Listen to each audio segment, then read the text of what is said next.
course, I'm Manjula, and we connected on Tuesday, right, on a session on emotional intelligence. So, in continuation to the same, only some things which we had talked during, session on emotional intelligence also, where it was specifically that to be emotionally strong or to be emotionally intelligent, we have to primarily work on something like self acceptance or self awareness. So my topic for today, this morning, is gonna be conflict management, or we normally even call it conflict resolution, right? So we would really focus on definitely the more of that resolution part. But then before I start, I just want to know that yes, whenever we talk about conflict, where is the conflict? Where do we find the conflict? What are the circumstances, situation, or the people with whom we normally get into a conflict? Can we think about it?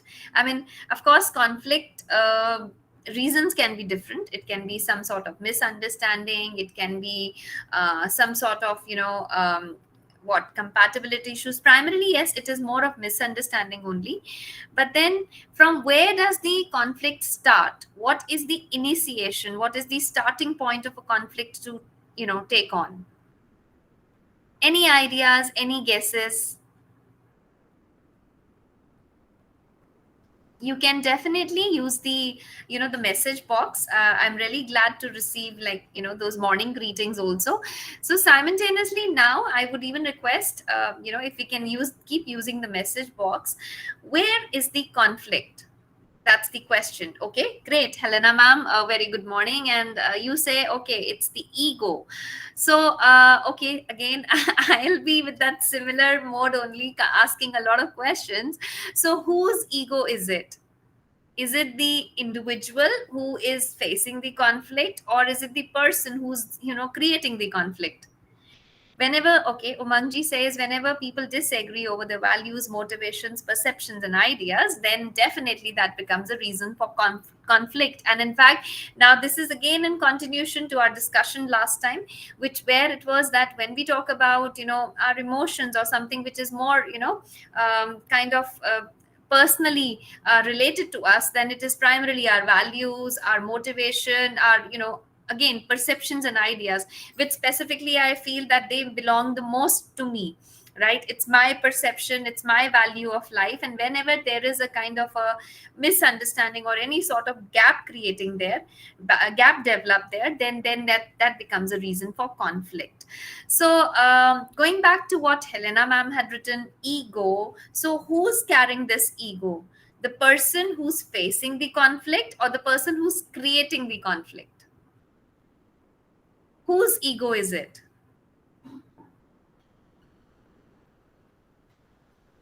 Any one of you? Any vague idea? I mean, that's what, again, we are just here to kind of scratch our heads, get into discussions, and yes, maybe reach out to something which makes more sense. Both. Okay, great. Thank you, Helena ma'am. But it is for ego for both the individuals, and nobody wants to compromise. In fact, that's one major reason for any conflict to get started, get initiated, is that nobody wants to compromise. Nobody wants to make any alterations in their value system, as Umangji has written, in their personal perceptions. And wherever we feel that there's a value clash, that becomes a reason for conflict.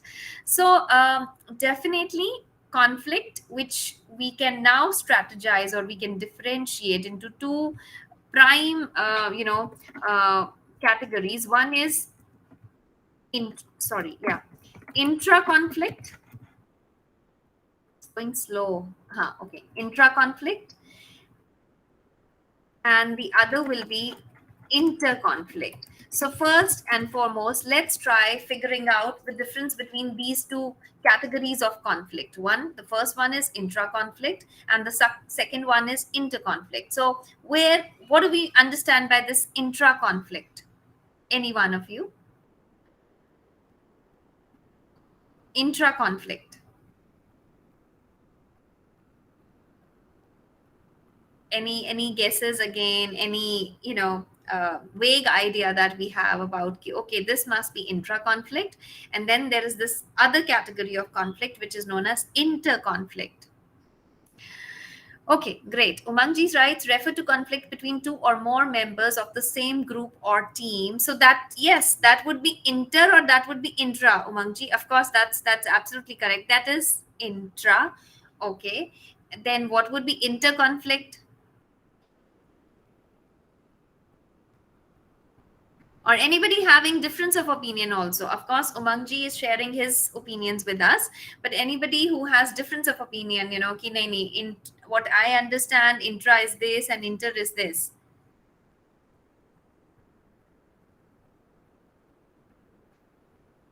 Any disagreement or confrontation between the members of at least two different groups, that is inter. Okay, great. So that's I can really validate on what basis you've categorized these two sort of conflicts, where the first one, intra, is where you are considering it the conflict between the same group or the same team of people, and the inter is basically between different groups. But now when we move a little before we're reaching out to the group level, then there is something. Okay, let me share my presentation also simultaneously.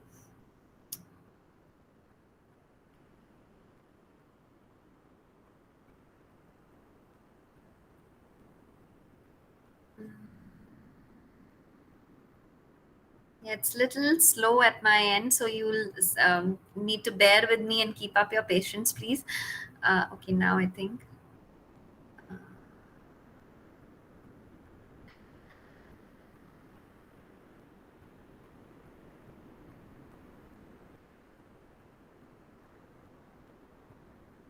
Yeah.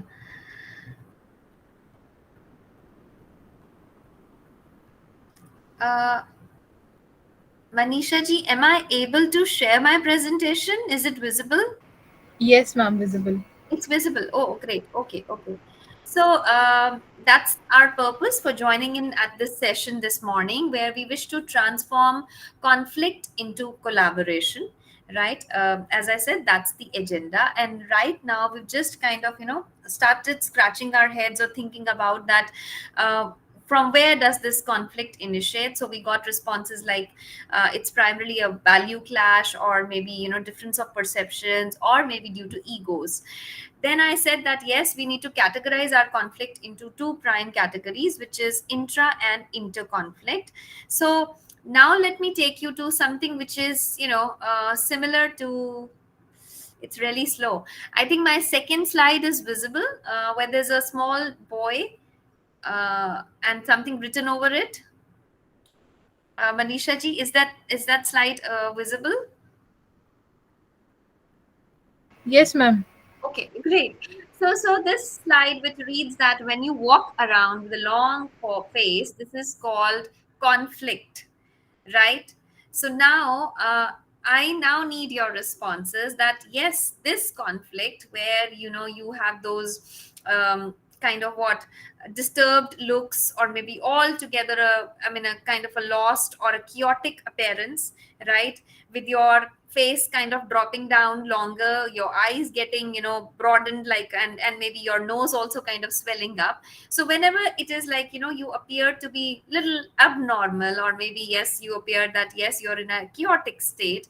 So where is the conflict, or what category of conflict is it? Is it intra or inter?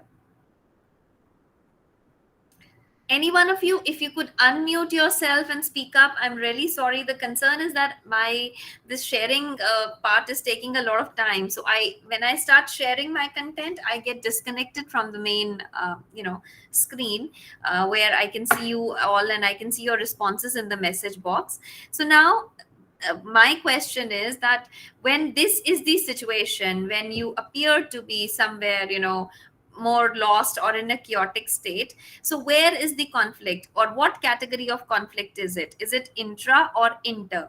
If any one of you could unmute yourself and respond.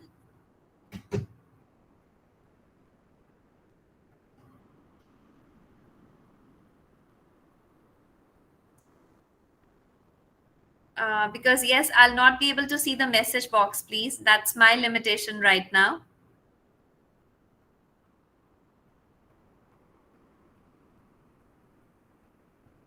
Anyone?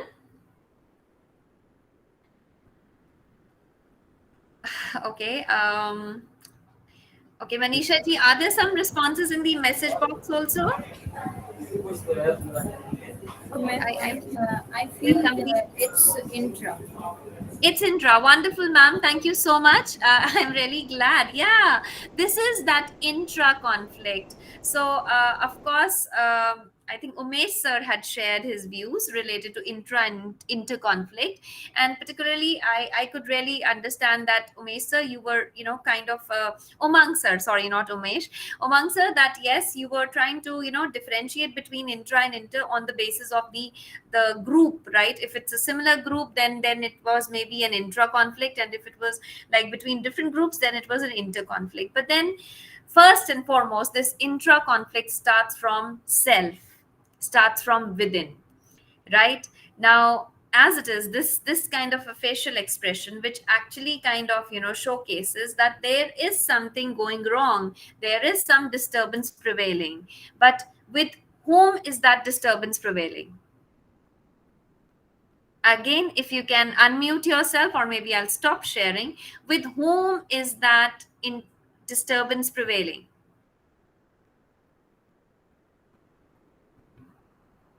Any guesses, any thing which kind of clicks your mind, that yes, with whom are you disturbed about?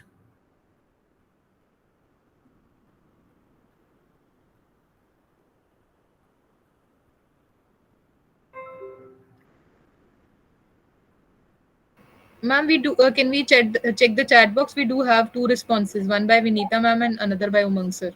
Okay. I've seen in fact, this is, I think, in relevance to previously what we were talking. I Vinita ma'am has like referred to that intra conflict, and of course Umang sir says that it's the own situation. Definitely, that's your own situation, own circumstances, and that conflict which is primarily prevailing within you only. It's an internal conflict, or it's an internal disturbance. Now, in fact, this is something which majority of the times goes unnoticed, or we do not even bring about, we do not even feel the need to discuss about it, right? That yes, I am personally disturbed, or maybe there is something which is kind of going on, conflicting within me, right? Or maybe something which, where I am not able to find my peace, or maybe I'm not able to settle down, right? So that's where is that internal disturbance or internal unrest is prevailing. And now I need to ask you that if any one of you, I mean, again, I think this is very normal, this is very natural, that many times we undergo this internal disturbance, or there is some unrest which is going on within ourselves only. And any person who's at unrest, or maybe who's internally disturbed, will that person ever be able to be good to others, or will be able to kind of create a healthy or a happy environment for people around? Somebody who's internally disturbed himself or herself, will that person be able to create a happy and a healthy environment for people you know he's surrounded by? No, never. Thank you so much, Vinita ma'am. Yeah, that's just not possible, right? So when we are looking for those solutions to conflict with people around, first and foremost, we need to again bring our focus back to ourselves. I hope I am at a peaceful state. I am in that state of harmony, and I'm myself not undergoing some sort of unrest, because of which, when I'm personally under that turbulence, I'll never be able to resolve or sort out things with others. So firstly, we have to really work upon that internal harmony, that internal peace, right? Then only definitely we'll be able to on work upon that. Yes, how I can make my situations better, how I'm able to manage my relations better, or how I'm able to and overcome any sort of misunderstandings, specifically in reference to somebody else conflict. Yes, that's the slide. Okay, so now in fact, I otherwise, like, I mean, I normally try, yes, I can take up my session without the slides, but then definitely this is something which we all need to read through, and we need to connect through the slide only. So now there are these two gentlemen, right? right? The animation that has been put up on the slide. These two gentlemen who have sit down to actually, kind of resolve of a conflict, or maybe to reach up to some negotiation. So now the person sitting on the left hand side of your screen says that, okay, whatever we agreed on last week, we disagree on this week, but we can see next week if we still agree on what we disagreed on this week. In continuation to the same, the person on the higher authority, or maybe the person who's come to, who's finally looking up to a decision, says, well, I agree to disagree on what we disagree to agree, just as long as it is agreed that we agree to meet again to try not to disagree. I do not know if you agree. Now, these two people who have sit down to resolve a conflict or to reach to an agreement, how much do we think that yes, they both are making any sense? Please, if you could not hear me, or if you could not, connect to, because I was purposely reading it faster, you can read through what is written on both the sides of these gentlemen shown in the picture there, the one at the left hand side and the other on the right hand side. Now my question is, how much do we think that these two gentlemen who are there to, kind of resolve a conflict, how much are they able to reach up to some disagreement, some agreement, or actually create some sense for each other?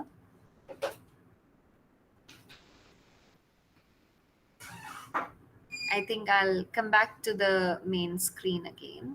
It's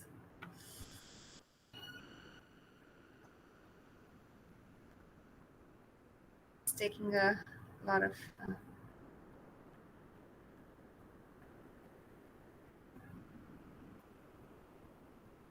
Okay, so yes, we saw those that slide, right, of where there were these two people who are into those, discussions and reaching out to a conclusion.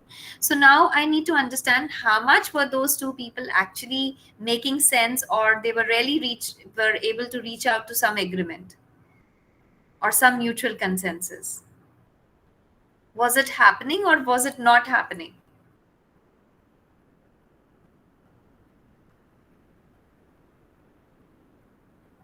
Whatever we read through, whatever you heard through, right? So what do you personally feel? Was some, you know uh, conflict resolution actually happening, or was it creating more of a conflicting situation?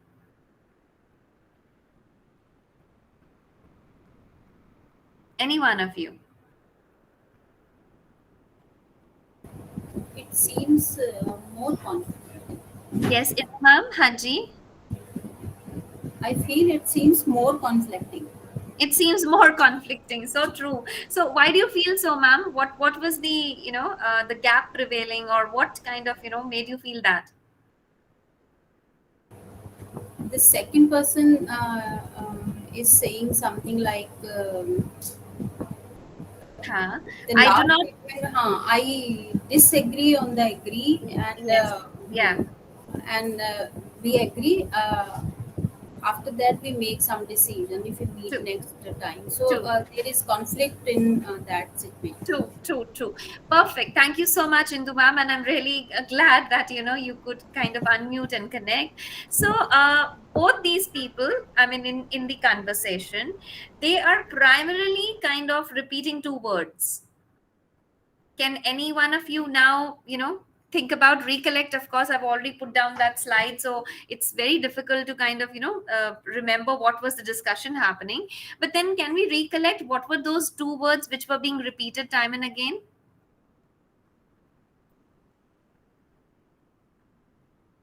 जो हमने सुना हो या देखा हो? What were the two words that were being repeated in the discussion in that slide? Agree and disagree. Perfect. Thank you so much, Umang sir.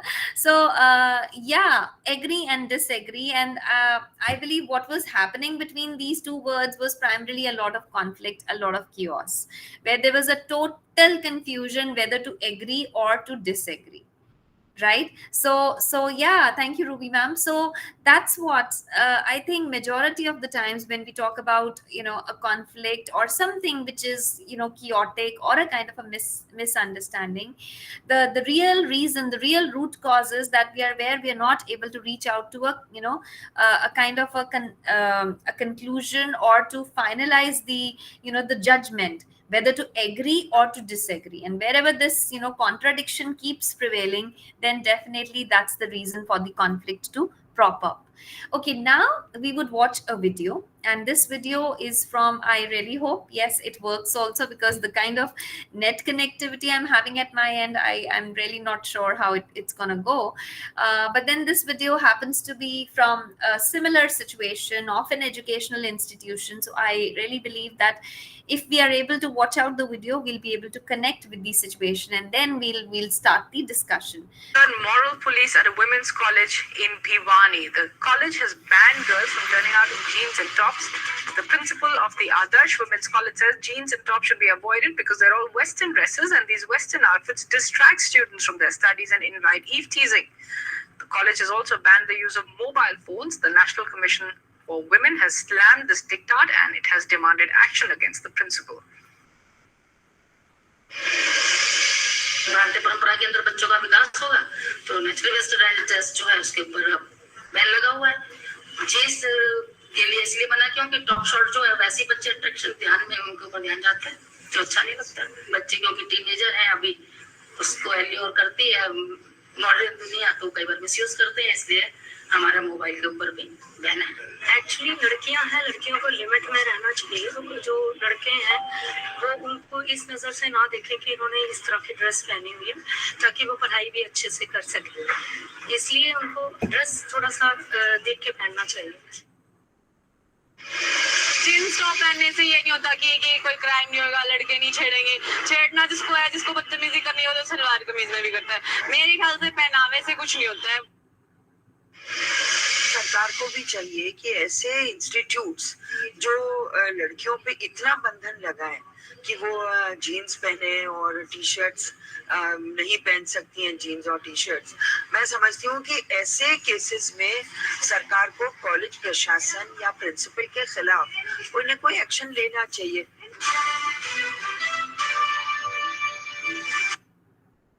Okay, I really hope the video was visible and audible both.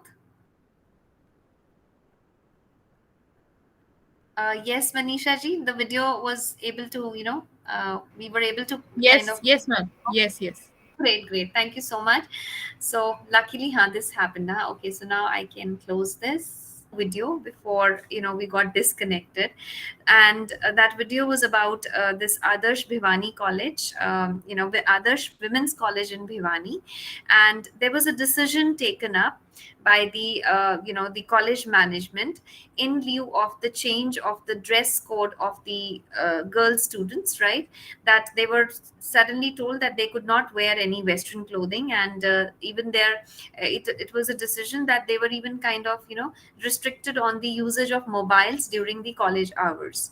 So in lieu of this decision, there were these four different entities which were kind of showcased during that, that video, who were coming up with their, perception, their thought process, inclusive of the college principal, the teachers at the college, and then definitely the ones who had been impacted by this decision, the students, talking about, how was their kind of response to this decision.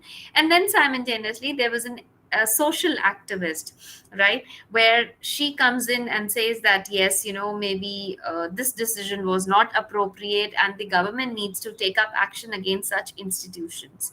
So I've given you kind of now once again, you know a kind of a brief about what was showcased in that video.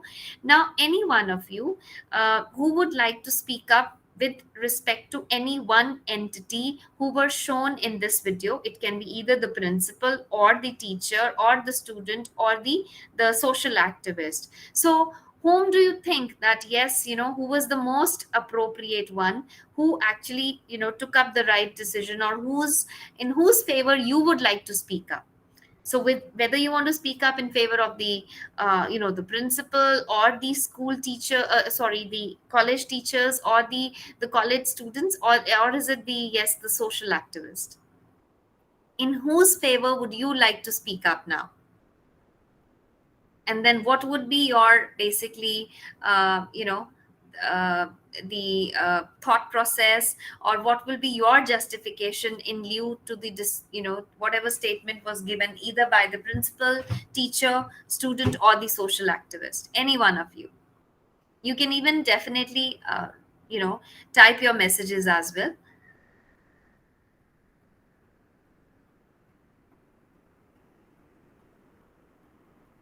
If we can recollect the video, and definitely if you are still connected there with us, because we got disconnected and it was a long disconnect, so I understand that sometimes we also kind of take an exit.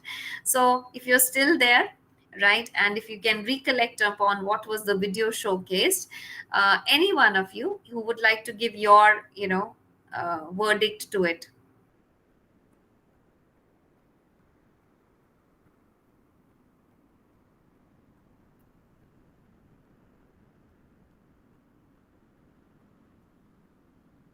You can even type your basically your justification, or whatever you want to add to it.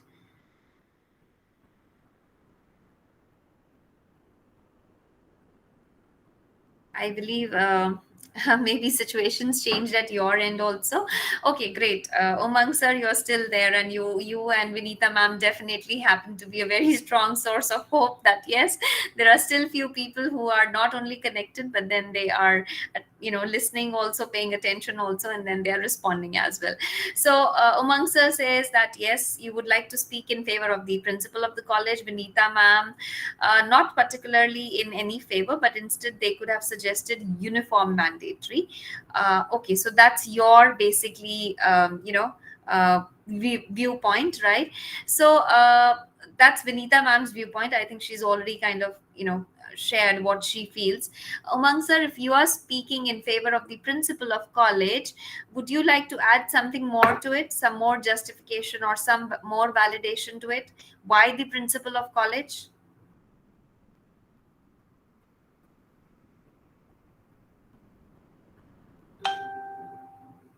Yes, anyone? Why? I mean, yeah, specifically, okay. Umang sir, why the principal of college?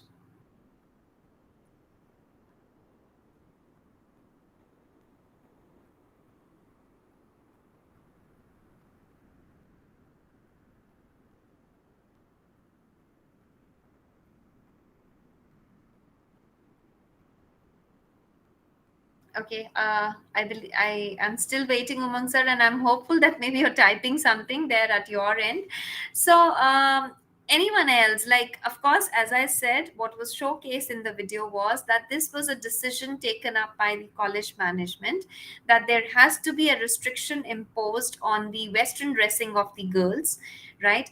Who were the students of that college, and simultaneously they were even restricted on the usage of mobile phones, and in favor to which the college teachers also kind of supported this decision taken up by the principal.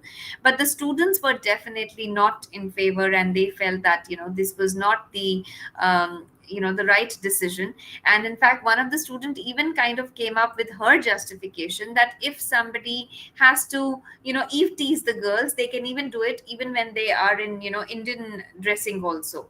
So what you're wearing does not kind of actually provoke somebody to do some sort of teasing or some sort of bullying with you, right? So that means yes, the student was just not in favor of the decision of the principal. And similar was the viewpoint of that social activist also, where she says that this was something very, very authoritative, or some very biased decision. And this social activist then says that the government should must take some action against this institution.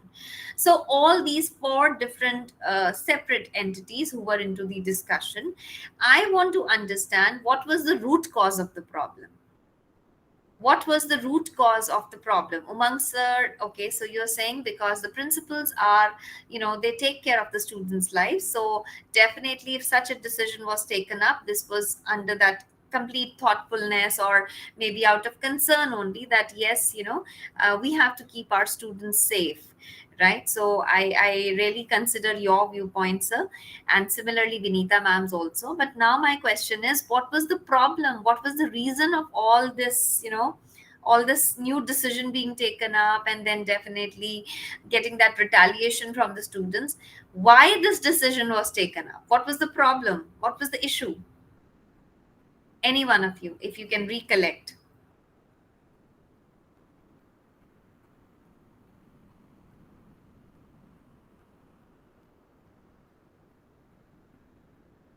What was the reason for the principal to take up such a harsh decision, I would say?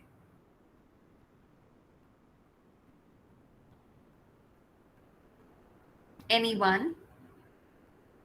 In fact, there was Indu ma'am also, who had earlier, unmuted herself and she got connected. So any one of you, what was the reason for the principal to take up such a decision?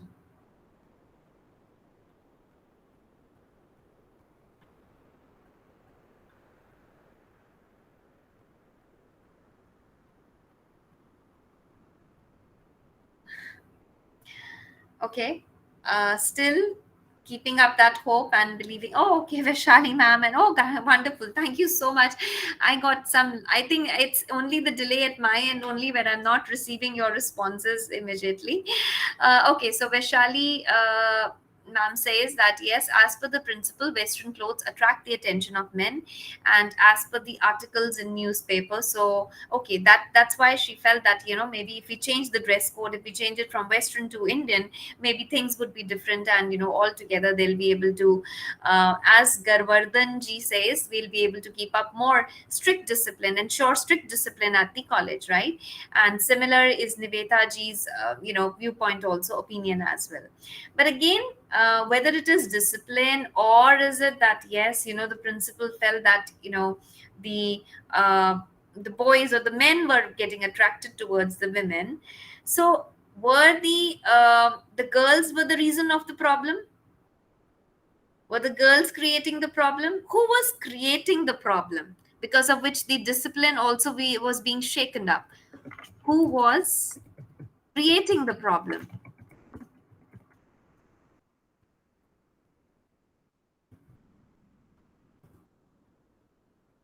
or the source of problem? Were it these students?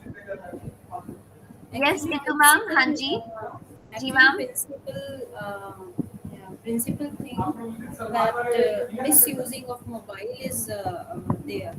Okay, So okay. True. So okay, so then definitely the the maybe the students themselves, they were not using the mobiles appropriately, or they were misusing it more, as Indu ma'am said.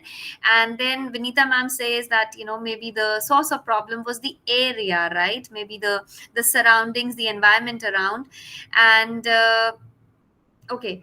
Vaishali ji says that allegedly fined rupees 100 for wearing jeans and t-shirt in the college created this problem. They could have explained these to the girls, right? So, and Garvardhan ji, you're writing, who's insincere? Who's insincere is the problem, source of problem. And in the ma'am, who and how will decide who is conflict creator from the two? So actually, when we get deeper into the situation, we realize that the problem was primarily where the girls were getting eve teased, right? And definitely the ones who were eve teasing were not the college students, right? They were outsiders, boys and men who were standing outside the college, and they used to be teasing and bullying these girls whenever they used to be coming in or going out of the college premises. So what I want to bring your attention, or all of your attention, is that the main root cause of the problem were those boys and men who were not even the students of the college. But now we have to reflect that suddenly a new decision is taken up, and this decision is taken up primarily in lieu of those students who were being, as it is, being bullied or harassed. So do we think this was actually a rational, or or a thoughtful way to take up a decision, even if we believe that yes, as a principal, she's the one who was responsive, not rational. Yeah, great. So that those were very fast responses, right? So that was definitely not rational, right? So that means something, was a total missing link, or something which was not right, or which was not which was biased, in fact, right? And whose biasness was affecting this decision? I got a hand raise, but I think it was maybe by mistake only, because it just went away only also. So whose biasness actually, led to taking up an irrational decision? And what was the bias?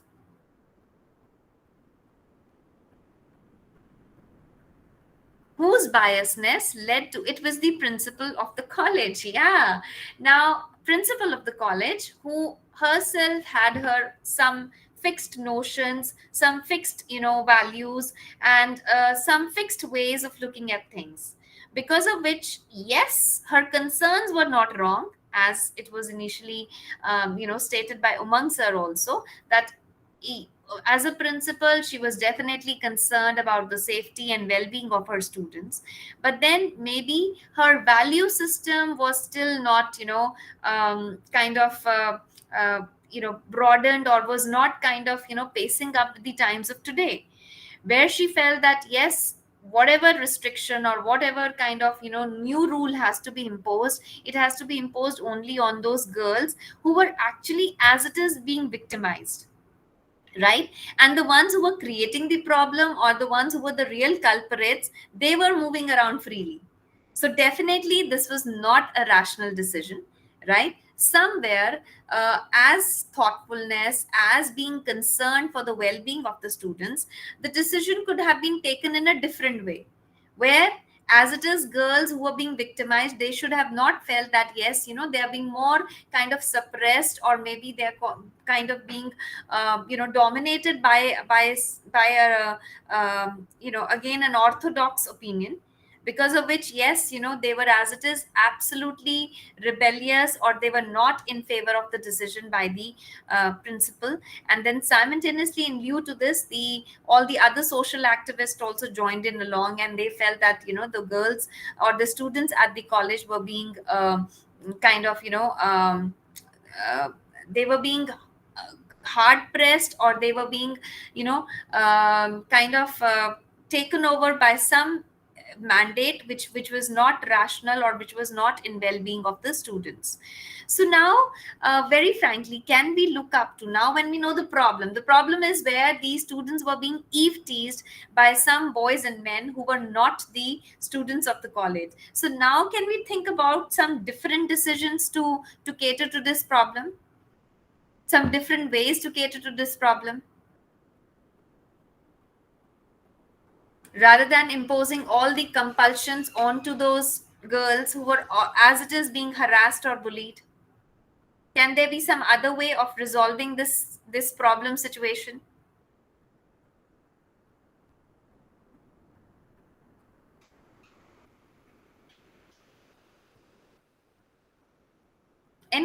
Anything which strikes your mind. And definitely, as I said, this video was actually somewhere very similar to any other educational institutional problem, right? Great, Vinita ma'am. So you said that maybe we can train the girls on self defense. That definitely gives them not only that skill to defend themselves, but as it is, it kind of makes them more confident and courageous girls, who would not kind of give up on their self respect, and then definitely they'll be able to handle their situations in a better way. Wonderful, Vaishali ma'am. Now that's something, yes, is more which has to be really thought about, right? Training the boys, training or maybe sensitizing the boys who were the real problem creators, right? So sensitizing those boys or the men who were actually creating that problem for those girl students. Now this is what we normally do, right? We would always keep up our decisions to a very limited scope, and specifically, imposing our decisions onto those whom we think we can kind of, we can dominate over them, or we can actually kind of control them. But the concern is that, yes, the ones whom we mostly try to control, or we mostly try to dominate, maybe, yes, they are not the real culprits. So here we have to be more rational and more realistic in our approach, that who are the ones who are creating the real problem. So the real problem makers were the boys, right? But now this is again very natural. It is again very, very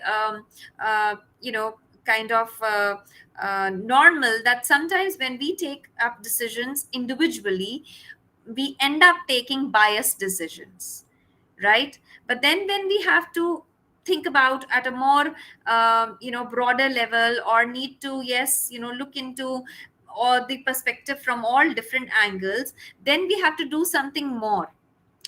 What we did just now, what did we do just now? We were even like trying to understand the principal's perspective. Simultaneously, we were even trying to understand, the students, the area of the problem that they were undergoing.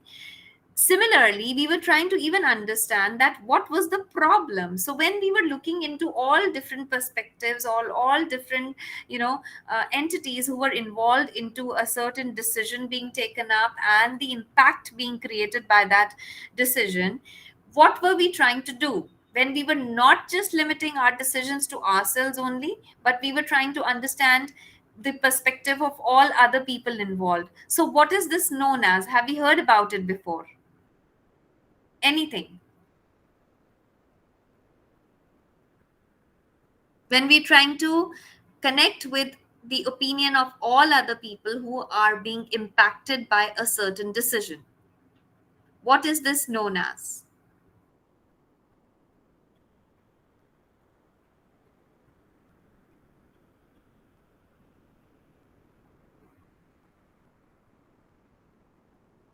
Okay, if we've not heard about it, then maybe let me share a terminology with all of you, which is normally known as conflict mapping, right? And what we just did, where I had got this video, right, which was kind of a case study from one of the educational institutions, and it was a real, scenario, that a decision taken up by the principal in lieu of the students, which was definitely not accepted by the students, and then definitely it became a more of a social reason for the society and the people around, right? So majority were not happy with the decision, and then, yes, which was showcased in the video only. I'll just talk about that only. So that was a kind of a case study, and then we started scratching our heads, thinking in that direction, that where did we go wrong? What was the impact of the decision? Who took the right decision? Who was not rational in their decision? What was the outcome of it? Or maybe what could have been a better way of kind of improvising that decision? So where we were trying to look into the situation from a 360-degree perspective, we were not limiting the decision only to one person's thought process. Now this 360-degree perspective, where we were trying to actually interrogate or get deeper into the understanding that, yes, what were the reasons, who were the people being impacted, where did we go wrong, and where can be the improvisations done. So now this is, as a management terminology, known as conflict mapping. Because if we see to the situation, there was a conflict prevailing, specifically a conflict between the principal and the students, right? Then definitely some social activists got into the situation, right? And they were also kind of having a conflicting opinion, or a conflicting justification to the principal's decision. Similarly, when the teachers were favoring the principal, then definitely the students would kind of end up having a conflicting scenario with the teachers as well. And then, as it is the real conflict, that is where the girls were being teased or they were being bullied by the boys and men outside the college, that was the real conflict. But here to resolve the real conflict or the bigger conflict, what we did was that we ourselves, rather than just getting into arguments and debates, we thought ki, okay, let's talk about it. Let's talk about it. Let's try to understand the perspective of all the different people involved into it. And now let's try to get out, come out with something more significant, something more impactful, which was like training the boys or sensitizing the boys, right, who were the real troublemakers, and then simultaneously, skilling our girls with these self-defense techniques. So I think then we were able to reach out to some more rational or some more thoughtful decisions, and this cannot be possible without this 360-degree perspective, or as a management terminology known as conflict mapping, where we are considering all the conflicting opinions and then trying to reach out to something which is more mutual, something which is more harmonious, right?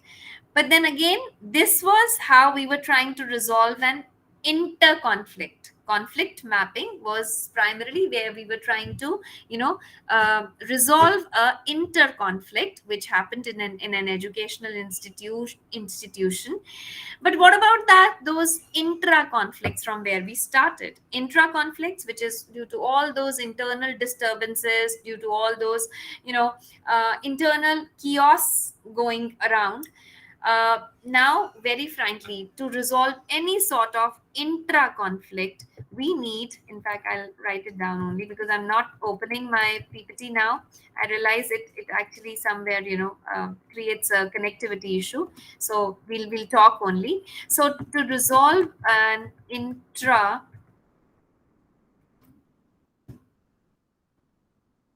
conflict, the best way is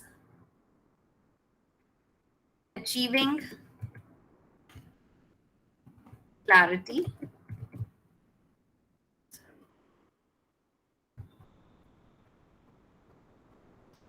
and the other is coping with emotions.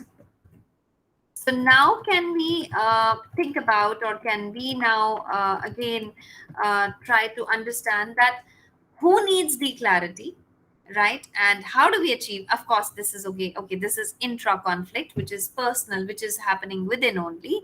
So how do we achieve this clarity, and how do we actually do something which is known as coping with emotions? I've not written controlling emotions because that's something really, really, again, very invalid or irrational. We should never be controlling our emotions, because whenever we say controlling, then it sounds like something which where we are trying to suppress or we're trying to limit it, right? So we should always try to cope our emotions, channelizing them in a way which can actually make them more productive or more um, you know um healing, or somewhere which actually kind of leaves us with a positive effect. So how do we achieve this clarity for ourselves, that where is the problem or what is the problem? How do we work upon clarity for self? Any one of you?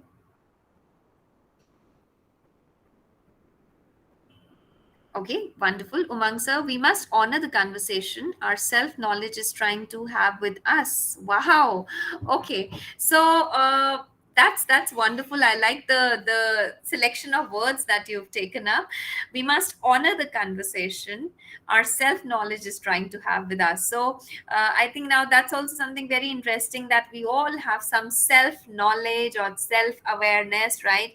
Or a self understanding that in lieu of any issue, any perspective, any um, you know uh, uh, scenario, we would have our own understanding, our own way of looking at things. So we should definitely try to reflect upon those thoughts, those ideologies, and be sure about our own uh, you know um, own viewpoint or our own way of looking at things. Am I looking at it from only my side of understanding? Or is it that I need some more guidance? Or is it I need more clarity about it? Now, that's also one, again, major chaos prevailing, that whenever there is a confusion, I do not know what to do next. right? Because there is too much happening around, and I'm mostly in that state of chaos only, that okay, now there is some problem, but what is the problem? Okay, if I know the problem, then as it is, I've achieved 50% of the clarity.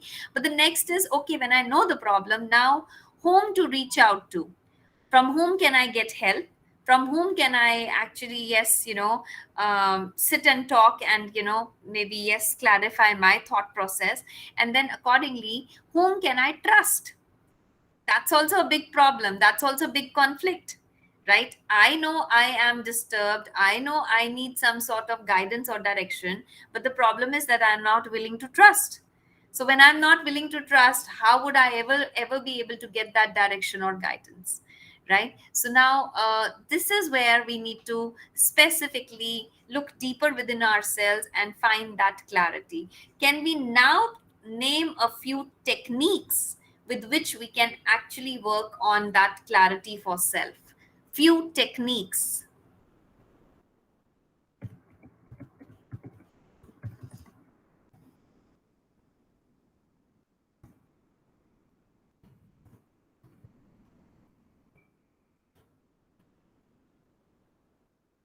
Yes. So can we name a few techniques with which we can achieve clarity within ourselves? Any tested, tried, or maybe any techniques that we've kind of heard about?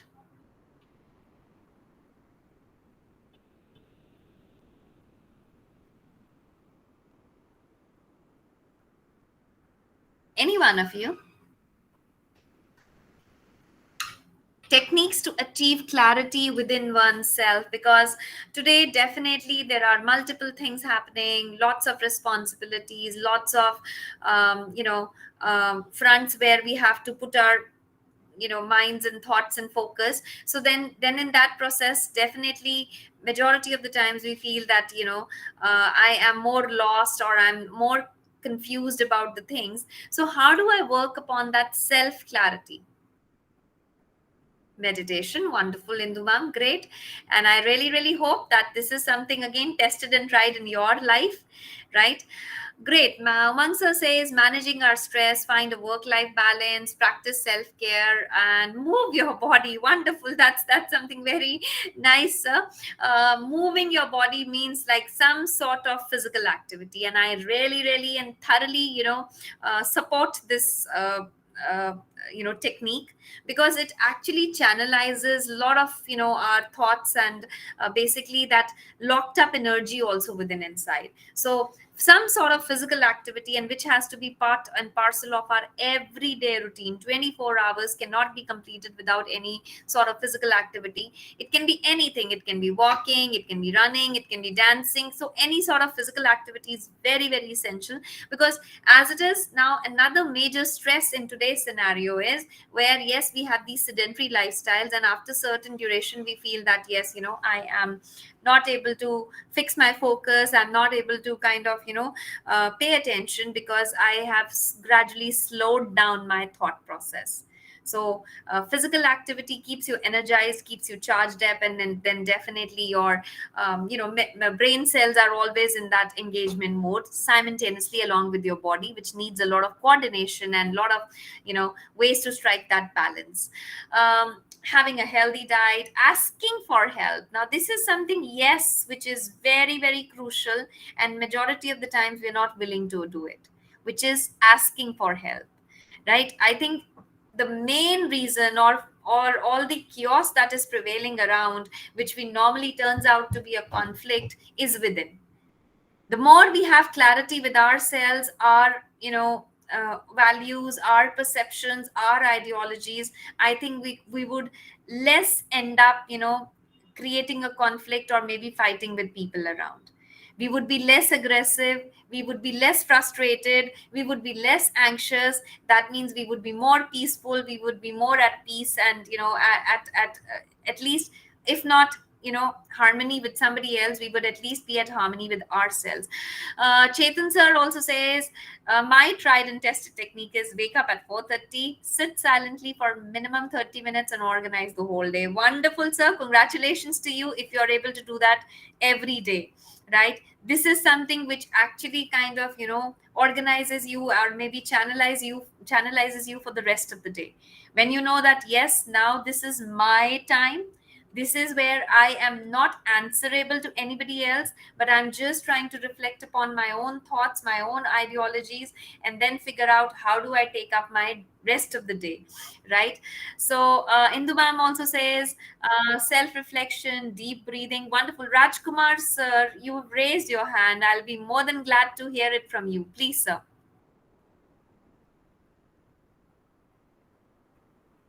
Yes, Rajkumar, sir. Do do you wish to say something? You've raised your hand.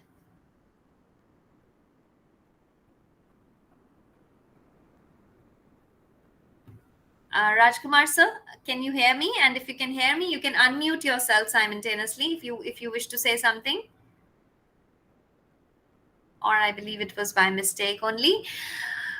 Okay, Chetan sir, you've even mentioned that do not react to anything. Yes, reacting and responding. If I'm not mistaken, I think we just had this discussion also day before yesterday. In fact, that's what emotionally intelligent people respond to circumstances and they do not react.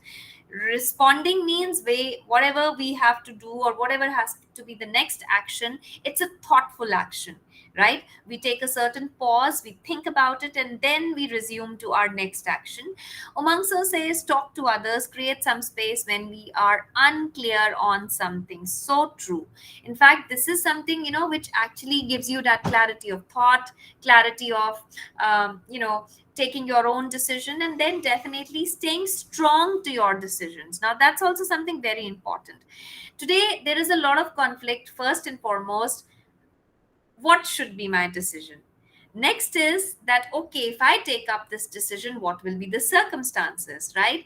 Thereafter, okay, if I know what will be the circumstances, who would own the responsibility? So do we realize that we are just only thinking and thinking and thinking, but maybe we're not doing anything? Now this is also one major reason for people to be at unrest, or create that internal disturbance, where we are just thinking and thinking and thinking, and which is known as the this modern era's common, you can say, a disease or a common problem, which is known as overthinking, right? So when we say self reflection, when we say self conversation, it should be just something for a short duration only.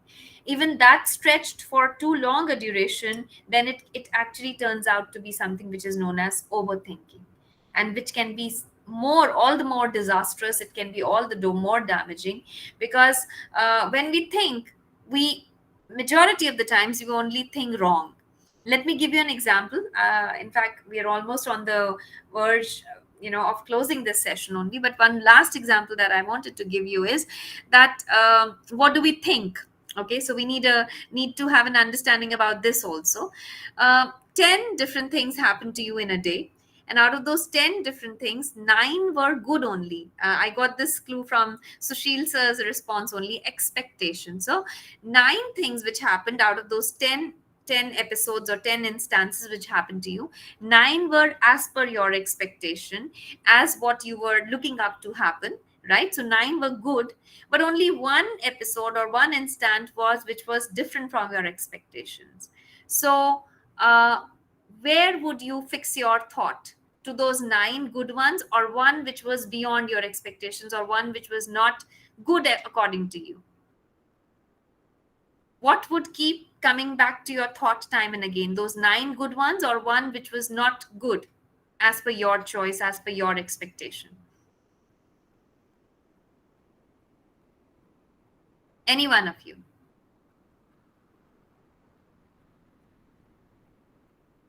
Where would we fix our thoughts? To those 9 good things which happened in the day, or the one which was wrong, which was wrong according to you, which was not expected out of you? Where would you fix your thoughts? Oh, Okay, wonderful, Umang sir. I'm really glad to know that you said to those nine good ones. That's something very, very rare, something very, very unique, because this is human tendency, right? As Indu ma'am said, normally we fix our focus onto that one wrong thing which happened. And believe me, this is the reason for all the conflict, all the chaos which is prevailing around.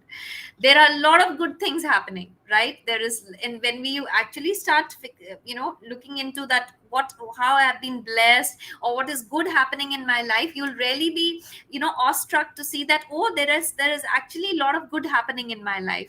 But the problem is that, yes, that's human nature, that we are compelled to think about the wrong, or we fix our focus on to wrong. I think now that's my one last, what do you say, I can say as a guru mantra, right? Where you need to just change the focus. You need to just, see to it that, yes, every time when there is some situation, you need to fix your focus onto the right, what has happened in it. And automatically, I think, whatever may be the situation, whatever may be the circumstances, there are less chances, or there are minimal chances of any sort of conflict happening, whether with people around, whether with situations around. What is happening is that we have just, made it a habit, or that's as part of our human nature, that we are primarily concerned about finding the faults. Where is the fault? And how can we pass on the blame? And in that process only, that misunderstanding actually kind of grows up to something as huge, as major, which we call it a conflict. So it's just the change of focus from the bad to the good. And I think everything comes in our charge, everything seems to be